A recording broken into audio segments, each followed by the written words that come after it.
Tere, mu kallid kuulajad! Täna jutustan ma teile loo ühest tüdrukust, kelle nimi on Lili. Iga hommik läheb Lili lasteaeda.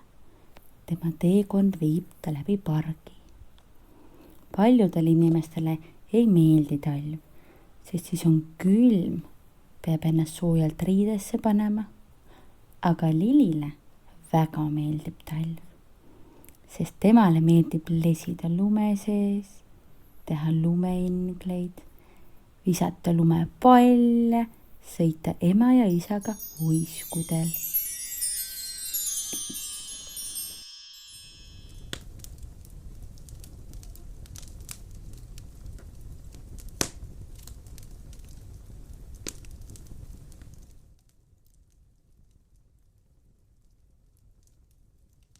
Vanaema, täna hommikul, kui ma lasteaeda läksin, ma märkasin, et linnud istusid värava peal ja tõstsid vaheldumisi oma jalgu üles.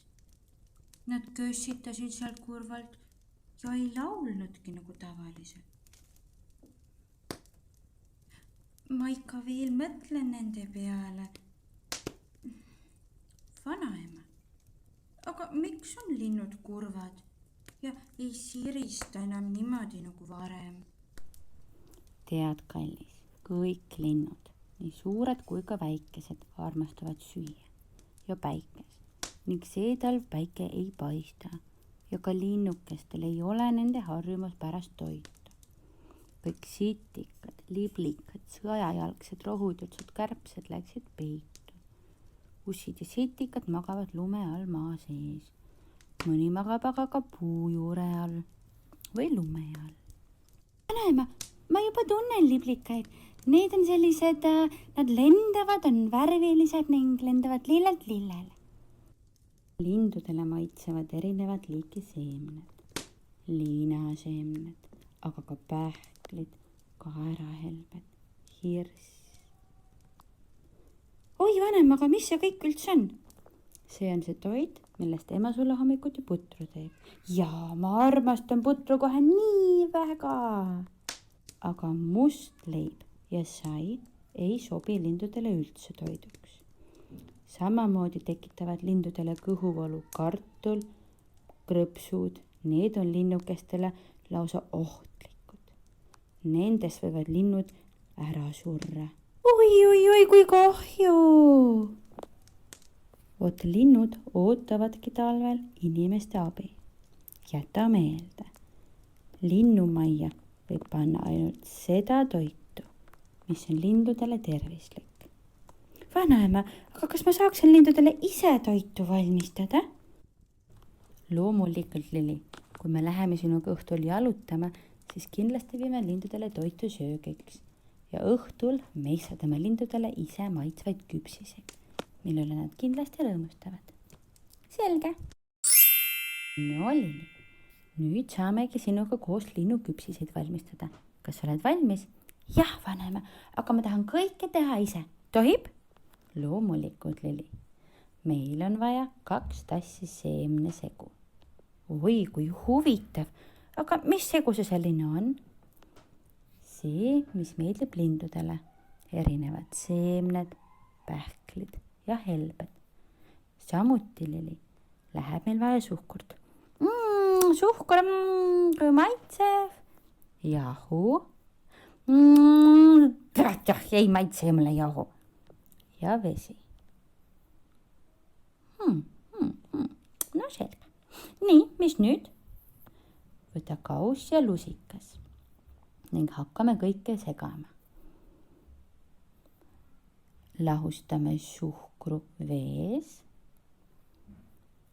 Nii, ma võtan lusika ja valen selle vette. Õige. Segan. Nüüd tuleb kaussi valada kõik seemned, mis me sinuga topsi panime. Seemned, valen välja esimene, teine. Lisame jahu ja segame kõik kokku.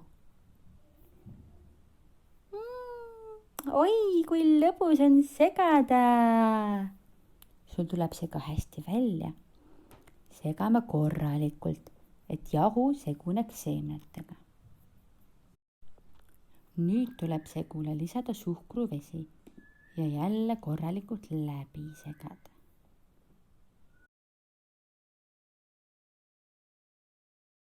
Aga nüüd, Lili, me hakkame segust voolima pallikesi. Mul ei tule see välja, see kleepub ja vanem aita palun.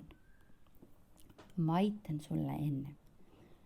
Võta lusikatäis segu, pane see peopesa peale ja veereta sellest kokku pallike ning asetad selle ettevaatlikult küpsetuspaberile.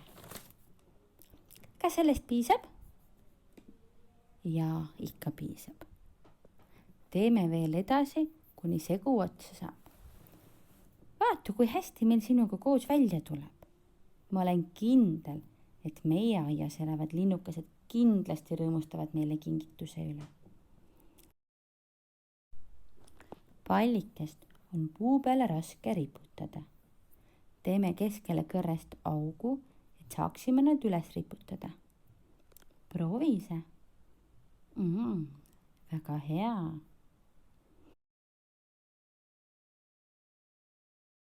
Nii, vanema, nüüd ma jooksen juba linnukesi imajustustega ületama.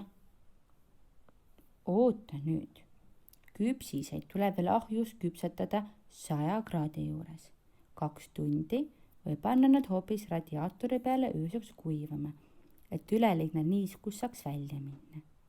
Ja homme juba saame linnukesi ületada oma tehtud küpsistega. Järgmisel päeval lasteaeda minnes hopsas Lili pargist läbi, et kinkida lindudele jõuludeks enda tehtud maitsvad küpsised.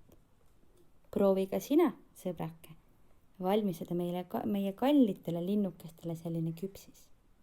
Peatse kohtumiseni, sinu maakera.